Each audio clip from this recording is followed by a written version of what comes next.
आप सभी को नमस्कार। जीएस गुरुकुल लर्निंग चैनल में आप सभी का स्वागत है।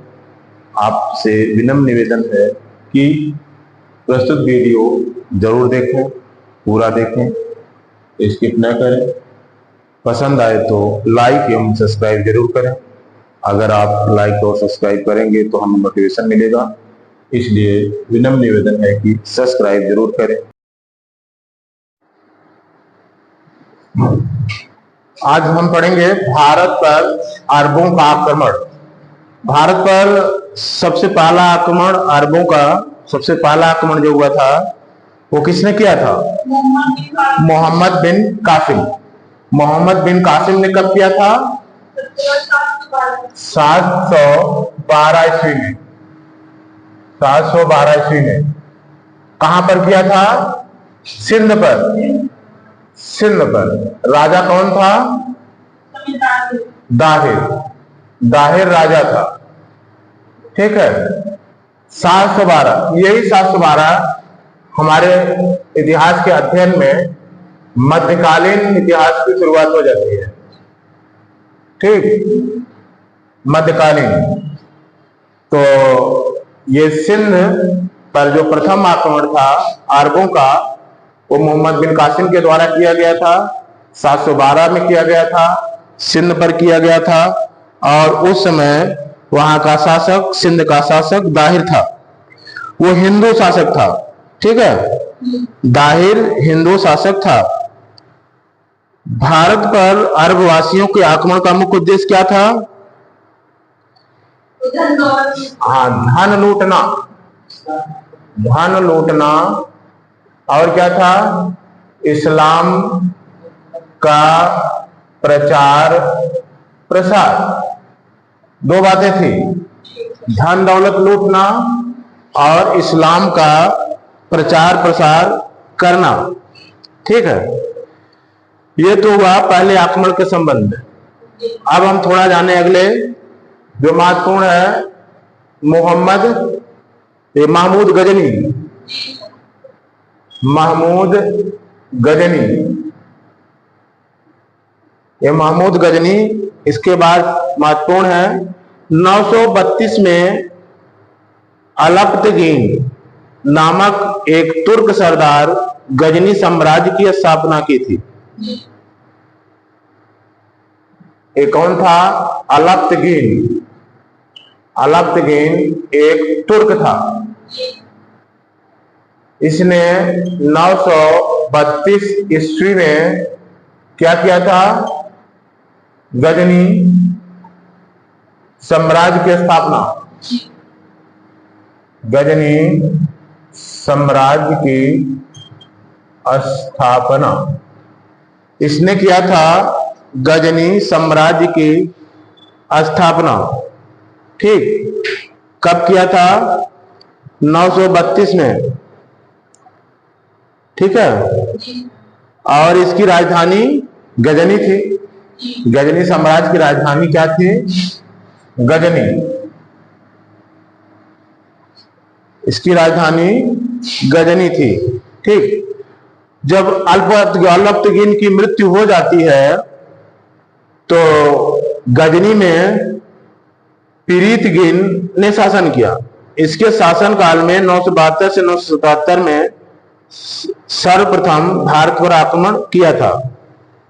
ठीक है, प्रथम तुर्क आक्रमण के समय पंजाब में शाही वंश का शासक जयपाल शासन कर रहा था। जब प्रथम तुर्क आक्रमण हुआ, प्रथम तुर्क आक्रमण, तो पंजाब में किसका शासन था? पंजाब में जयपाल, है ना? पंजाब में जयपाल का शासन था। ठीक है, अलप्तगीन का गुलाम तथा दामाद था सुबुक्तगीन। अलप्तगीन का गुलाम तथा दामाद। अलप्तगीन का गुलाम तथा दामाद था। ये कौन था? सुबुक्तगीन, गुलाम तथा दामाद। इसका नाम क्या था? सुबुक्तगीन। 977 ईस्वी में एक गजनी की गद्दी पर बैठा। कब बैठा? 977 ईस्वी में गजनी की गद्दी पर। ठीक। गुलाम से मतलब होता है उनका खरीदा हुआ, ठीक है, और खरीदे हैं, बाद में दामाद भी बना लिए, तो गुलाम और दामाद दोनों हो जाएगा ना।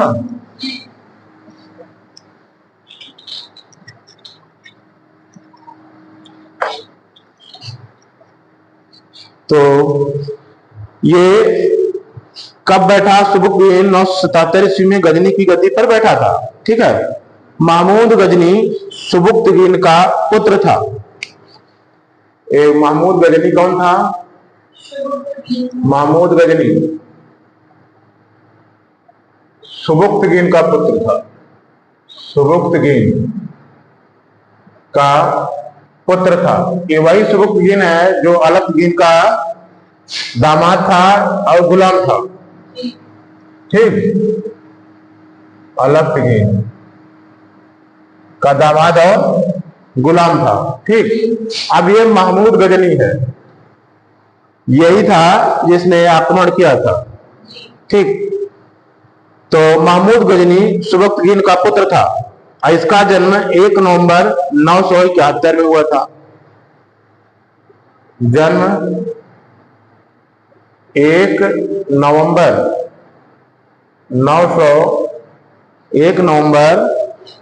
971 में किसका जन्म हुआ था? महमूद गजनी का। ठीक। महमूद गजनी का जन्म 1 नवंबर 971 में हुआ था और अपने पिता के काल में महमूद गजनी खुरासान का शासक था। जब इसके पिता जीवित थे महमूद गजनी का, ये खुरासान का शासक था। ठीक है। उसके अधीनस्थ शासक था खुरासान, वहीं का ये शासक था अपने पिता के जीवन काल में। महमूद गजनी 27 वर्ष की अवस्था में 998 में गद्दी पर बैठा। ठीक। ये गजनी क्या है? 27 वर्ष की अवस्था थी और 998 में गजनी की गद्दी पर बैठा। गद्दी पर बैठा। ठीक है। 27 वर्ष की अवस्था में ये गजनी की गद्दी पर बैठा। कौन बैठा? महमूद गजनी। बगदाद का खलीफा अल दाहिर बिल्लाह, बगदाद का खलीफा जो था अल आदिर बिल्लाह, अल आदिर बिल्लाह, ये कौन था? बगदाद का खलीफा। खलीफा कौन होते थे उस समय? मुस्लिम जगत के धार्मिक गुरु होते थे और इनकी किसी राजवंश को इनकी मान्यता लिया जाता था। तो उसी क्रम में ये जो बगदाद के खलीफा थे, इसने महमूद गजनी को मान्यता दी थी। ठीक है। बगदाद के खलीफा अल आदिर बिल्लाह ने महमूद गजनी के पद को मान्यता दी। उसे यामीन उल मिल्लाह की उपाधि दी। यामीन उद दौला। ठीक है। यामीन उद दौला, यामीन उल मिल्लाह, यामीन उल मिल्लाह, ये उपाधि दी। यामीन उद दौला और यामीन उल मिल्लाह, ये 2 उपाधियां दी। किसको दी? महमूद गजनी को। महमूद गजनी को। और उसके पद को मान्यता दी। मान्यता दी किसने मान्यता दिया? खलीफा ने, मतलब मुस्लिम जगत का धर्मगुरु, ठीक, इसने मान्यता दी थी। महमूद गजनी भारत पर कितना? महमूद गजनी महमूद गजनी भारत पर 17 बार आक्रमण किया था। कितनी बार? 17 बार आक्रमण किया था, और उसका उद्देश्य धन लूटना होता था। उद्देश्य क्या होता था? धन लूटना, राज्य स्थापित करना नहीं। धन लूटो और निकल लो, ऐसा ही वो करता था। ठीक है, ये मूर्ति भंजक आक्रमणकारी था। क्योंकि इसके धर्म में मूर्ति पूजा नहीं थी, तो ये मूर्ति भंजक, मूर्तियों को तोड़ता था। मूर्ति भंजक आक्रमणकारी कौन था?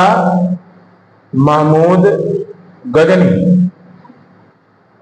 महमूद गजनी मूर्ति भंजक आक्रमणकारी था। ठीक है, मूर्ति भंजक आक्रमणकारी। और इसके आक्रमण का उद्देश्य क्या था? भारत में धन लूटना, न कि राज्य स्थापित करना। और इसने ऐसा उद्देश्य नहीं रखा था। ठीक है, फिर इसके बाद महमूद गजनी भारत पर प्रथम आक्रमण कब किया था? हाँ, महमूद गजनी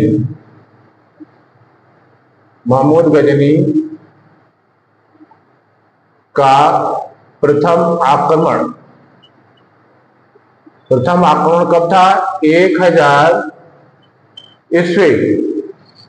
ठीक है, 1000 ईस्वी में किया, और पेशावर को कुछ भागों पर अधिकार करके लौट गया था। महमूद गजनी 1001 में शाही राजा जयपाल के विरुद्ध आक्रमण किया। अब 1001 में पुनः आक्रमण किया जयपाल के विरुद्ध। ठीक है, यहां पर जयपाल पराजित हुए थे। ठीक, जयपाल पराजित हुए थे। ठीक है, जयपाल पराजित हुए।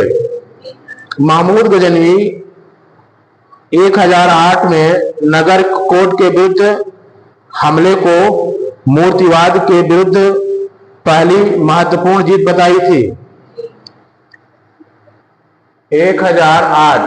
देखिए, लोग अपने धन की लालच या किसी दूसरे उद्देश्य को धर्म से भी जोड़ देते थे। ठीक है, तो 1008 में इसने विजय की और उसको मूर्तिवाद के विरुद्ध अपनी जीत बताया। ठीक है, और चाहे उद्देश्य धन लूटना ही रहा हो, तो 1008 में इसने नगर कोट के विरुद्ध हमला किया था। कौन? 1008 में नगर कोट, और इसको मूर्तिवाद के विरुद्ध जीत बताया। किसने बताया? महमूद गजनी ने। महमूद गजनी, ठीक, ये मूर्तिवाद के विरुद्ध अपनी जीत बताई थी। महमूद गजनी ने थानेसर के चक्र स्वामी की कांस्य निर्मित आदमकद प्रतिमा को गजनी भेजकर रंगभूमि में रखवाया था। किसको? थानेसर के चक्र स्वामी की कांस्य निर्मित मूर्ति। चक्र स्वामी की कांस्य निर्मित मूर्ति। ठीक है, कहां? थानेसर की।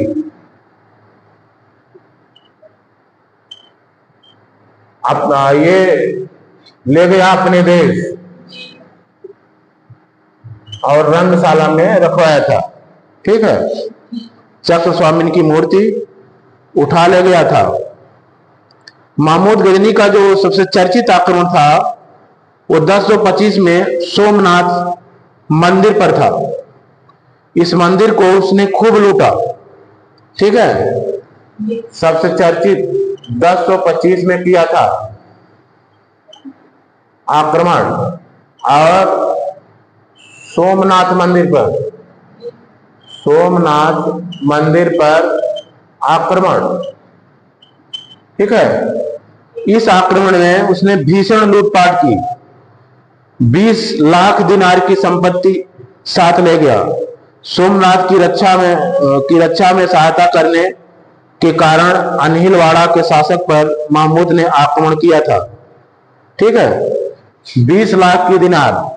ये सोमनाथ मंदिर सौराष्ट्र क्षेत्र में था, सौराष्ट्र। और ये 20 लाख दिनार का जो धन ले गया था लूट के, इसके हाथ लग गया था। बहुत ज्यादा लूटपाट की थी इसने। ठीक, इसमें जो रक्षा में सहायता करने वाले अनहिलवाड़ा के शासक पर महमूद ने आक्रमण किया था। इसी कारण अनहिलवाड़ के शासक पर महमूद ने आक्रमण किया था।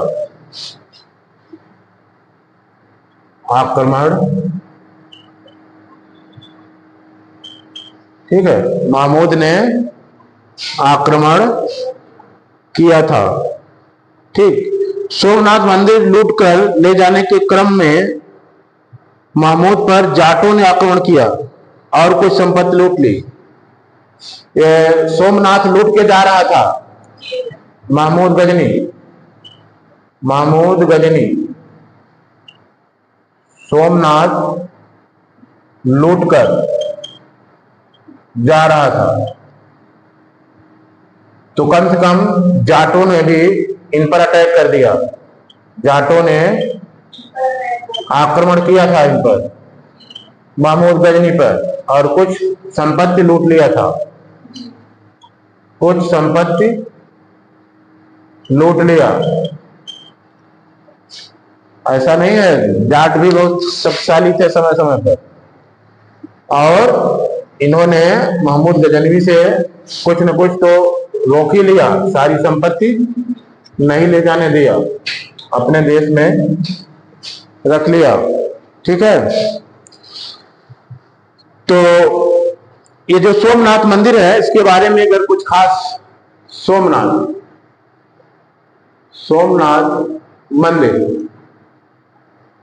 सोमनाथ मंदिर भारत के आदि ज्योतिर्लिंगों में प्रथम है। 12 आदि ज्योतिर्लिंग,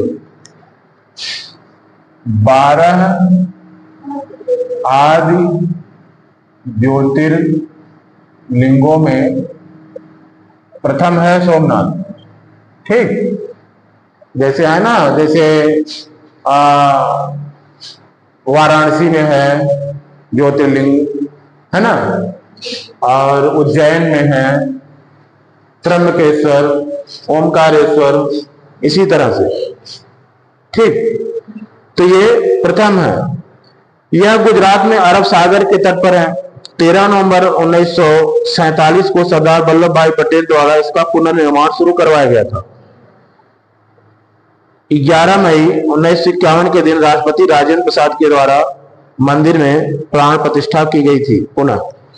महमूद गजनवी का अंतिम भारतीय आक्रमण 1027 में जाटों के विरुद्ध था।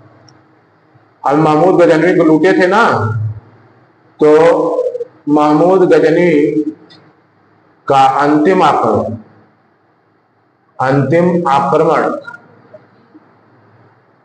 1027 में, 25 में तो लूटे थे, तो जाटों ने इनको लूटा। फिर 1027 में ये जाटों के विरुद्ध आक्रमण किया। जाटों के विरुद्ध 1027 में महमूद गजनी का अंतिम आक्रमण जाटों के विरुद्ध था। ठीक, फिर महमूद, इसकी मृत्यु 1030 में हो गई थी। गजनी की मृत्यु, हाँ, महमूद गजनी की मृत्यु 1030 में हुई थी। 1030 में इसकी मृत्यु हो गई थी। सुल्तान की उपाधि धारण करने वाला प्रथम शासक महमूद गजनी था। सुल्तान की उपाधि धारण, सुल्तान की उपाधि धारण किसने किया? प्रथम शासक महमूद गजनी। महमूद गजनी प्रथम शासक था ये, ठीक है। महमूद की सेना में सेवंद राय एवं तिलक जैसे हिंदू उच्च पदों पर आसीन थे। इसकी सेना में हिंदू भी थे, ऐसी बात नहीं है। सेवंद राय और तिलक, सेवंद राय और तिलक के उच्च पदों पर थे, ठीक है। सेवंद राय और तिलक अलबरूनी, फिरदौसी, उतबी तथा फरूखी महमूद गजनी के दरबार में रहते थे। अलबरूनी, उतबी, ये सब विद्वान थे। अलबरूनी, उतबी, फिरदौसी, फरूखी,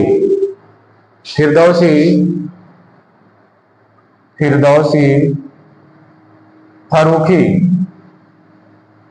ये सब कौन थे? विद्वान थे। ये सब महमूद गजनी की दरबार में रहते थे, गजनी की दरबार में थे, ठीक। आप देखे होंगे अलबरूनी की रचनाएं काफी इतिहास लेखन में सबसे सहायता मिलती है, भारतीय इतिहास लेखन में, ठीक है। इसके बाद अगला जो महत्वपूर्ण व्यक्ति था मध्यकालीन इतिहास के लिए, और वो है मोहम्मद गोरी, ठीक। मोहम्मद गोरी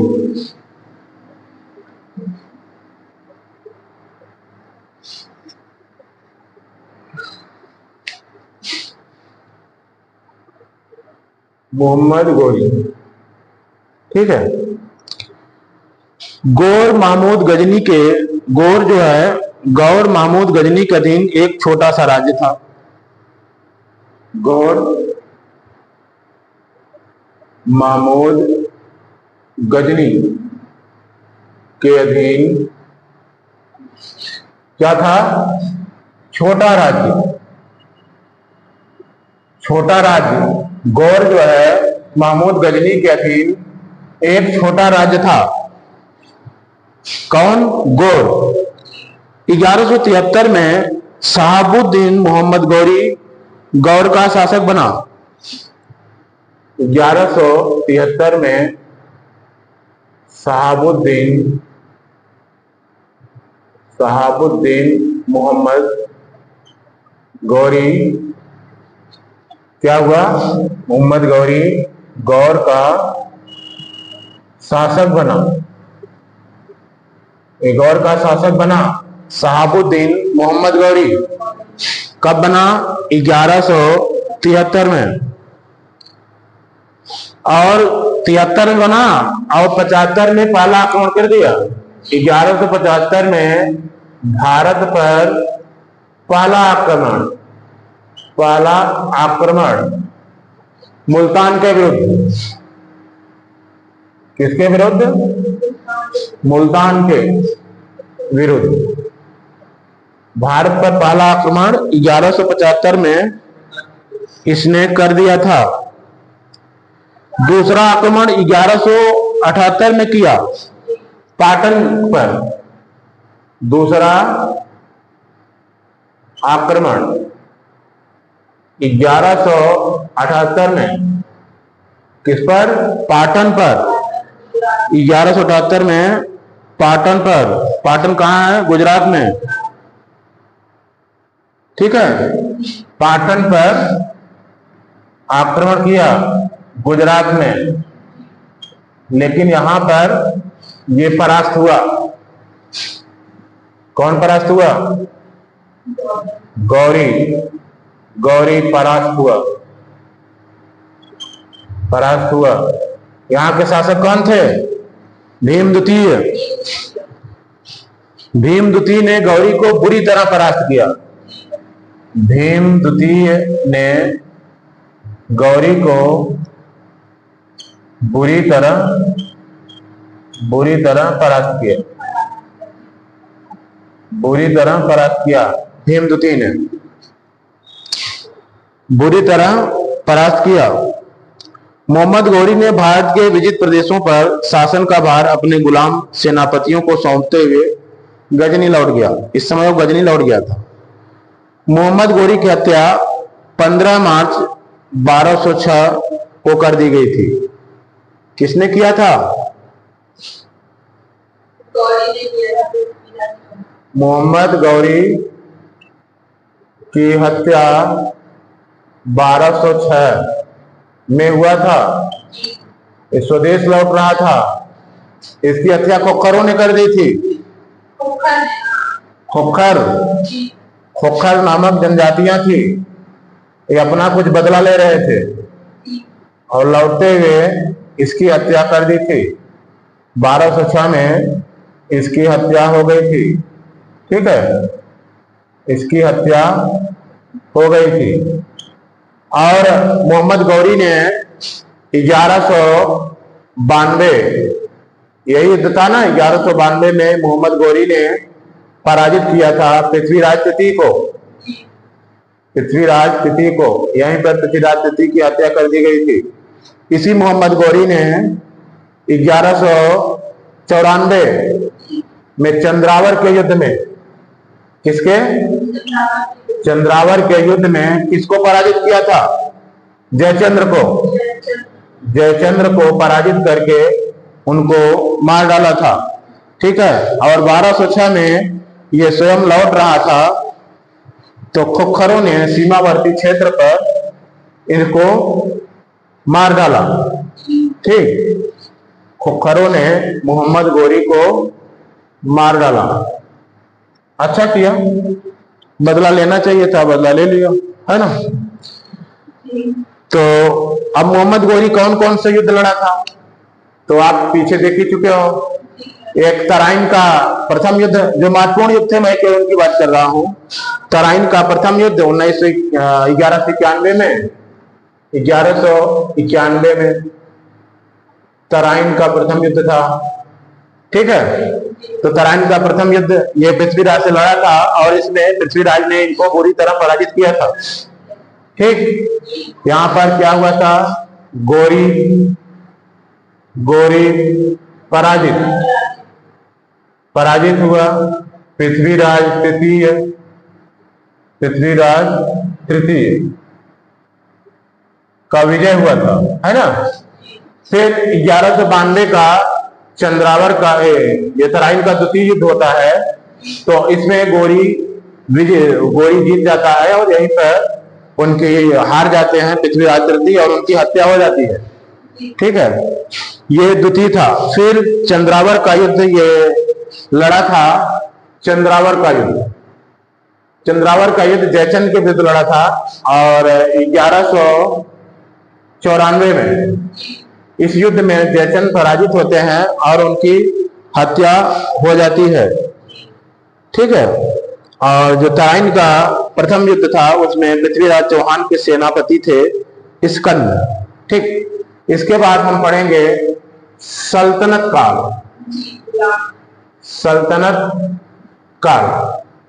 ठीक है, ये पृथ्वीराज और गौरी का काल समाप्त हो गया।